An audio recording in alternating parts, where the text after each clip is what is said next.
Perubahannya, jika A maka negasi B, kalau yang kita ambil dan, maka nanti yang berubah adalah yang B-nya saja, yang belakangnya saja nih, yang belakang. Maka nanti A dan negasi B. Jadi nanti negasi A ini karena B saja jadi negasi B. Kemudian ini D dan C ya, karena di sini negasi, maka di sini berubah jadi C saja. Negasi A dan negasi B, maka D dan C. Nah, ini coret saja yang sama, teman-teman. Assalamualaikum warahmatullahi wabarakatuh. Selamat siang Sobat Fursa. Jumpa lagi dengan saya di Fursa Eduka Tutorial and Education. Oke, Sobat Fursa semua, kali ini saya akan membahas untuk part yang kelima untuk UP Uji Pengetahuan Matematik untuk PPG dalam Jabatan tahun 2022, di mana ini adalah merupakan soal-soal dari pribadi saya sendiri ya, sebagai pengalaman saya di tahun 2021 ini. Oke, ini part yang kelima, lanjutan dari part 1, 2, 3, dan 4, di mana teman-teman semua nanti bisa melihat untuk part yang sebelumnya di kolom deskripsi ya. Tapi sebelum saya mulai, bagi teman-teman yang baru menemukan channel ini, jangan lupa klik like, share, komen, dan subscribe. Jangan lupa juga untuk mengaktifkan tanda loncengnya agar teman-teman semua tidak ketinggalan informasi. Oke, part yang kelima, uji pengetahuan matematika berkaitan dengan penarikan kesimpulan. Nih, kita mulai saja videonya. Oke, berkaitan dengan penarikan kesimpulan, teman-teman semua, yang akan kita pakai adalah 3 rumus ini ya. Jadi ketika ada jika A maka B, maka nanti dia akan ekuivalen atau akan sama dengan negatif B maka negatif A ya. Kemudian yang kedua, jika A maka B, maka juga akan ekuivalen atau sama dengan negatif A atau B. Dan ketiga, nanti jika ada premis jika A maka B, juga dia akan ekuivalen dengan yang A dan negasi B ya. Jika maka atau dan, perubahannya nih ya, ada jika maka lagi, ada atau, ada dan ya. Jika A maka B ini akan ekuivalen, jika negasi B maka negasi A, atau negasi A atau B, atau A dan negasi B. Ini adalah ketiga rumus yang akan kita pakai pada pembahasan soal-soal kali ini teman-teman semua. Oke, kita mulai. Dan rumus yang digunakan nanti tergantung premisnya teman-teman semua. Oke, soal yang pertama. Soal yang pertama adalah ini.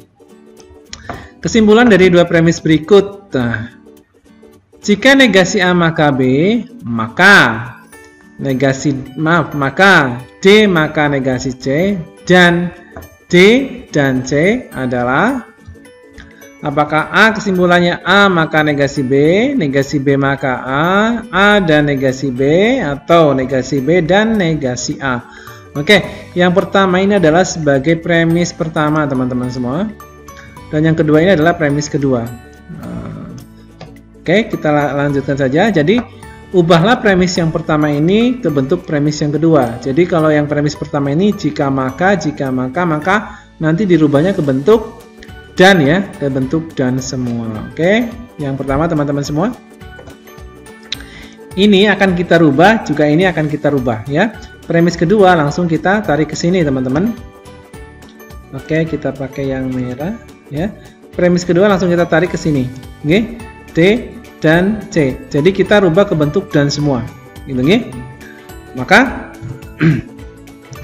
perubahannya, jika A maka negasi B, kalau yang kita ambil dan, maka nanti yang berubah adalah yang B-nya saja, yang belakangnya saja nih, yang belakang. Maka nanti A dan negasi B. Jadi nanti negasi A ini karena B saja jadi negasi B.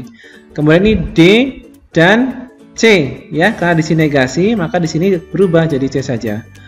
Negasi A dan negasi B, maka D dan C. Nah, ini coret saja yang sama teman-teman. Jadi menghasilkan hanya ini saja sisanya ya. Menghasilkan ini saja sebagai kesimpulannya. Maka hasilnya adalah negasi A dan negasi B. Gitu nggih? Jadi jawaban yang paling tepat adalah yang D. Intinya begitu. Jadi intinya untuk menjawab soal ini adalah ubahlah premis pertama ini ke bentuk premis yang kedua. Premis kedua mana ini yang terakhir, premis kedua ya.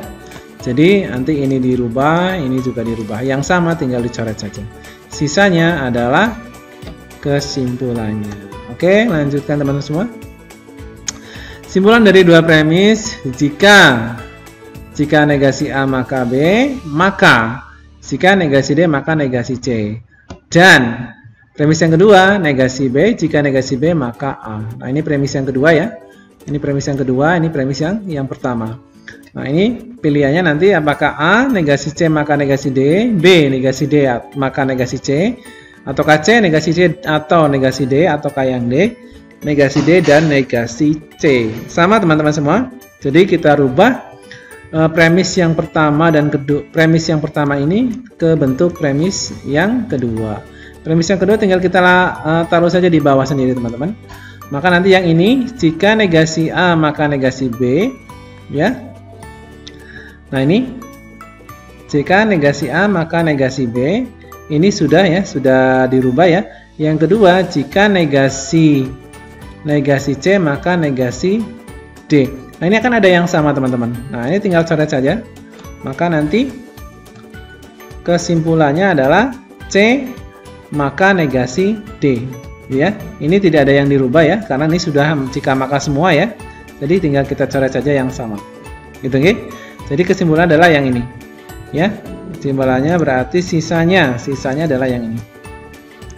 Maka sisanya adalah jika C maka negasi D, maka jika C maka negasi D. Tapi di sini tidak ada teman-teman, maka ini kita rubah ya.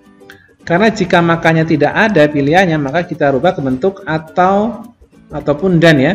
Nah, ini kalau kita rubah ke bentuk atau misalkan. Kalau ke bentuk atau berarti nanti yang berubah hanya depannya saja. Berarti nanti negasi C atau negasi D. Maka kalau kita rubah yang paling tepat adalah negasi C maka atau negasi D. Tunggu teman-teman ya. Ini karena yang ini kan tidak ada. Kita rubah ke bentuk atau. Kalau ke bentuk atau kan berarti ini kan. Nah, ini ke bentuk atau berarti kalau dari jika maka nanti yang berubah hanya A-nya saja, negasi A atau B. Jadi kalau dari sini jadi maaf ini berubah, yang berubah berarti nanti ini ya. Ini berarti kalau dirubah ini negasi C atau negasi D ini ada ya. Tapi kalau dirubah ke jika maka, kan berarti negasi B maka negasi A. Berarti ini negasi dari B berarti negasi D berarti D maka negasi C. Ini nggak ada kan? Berarti yang ada hanya ya C saja ini.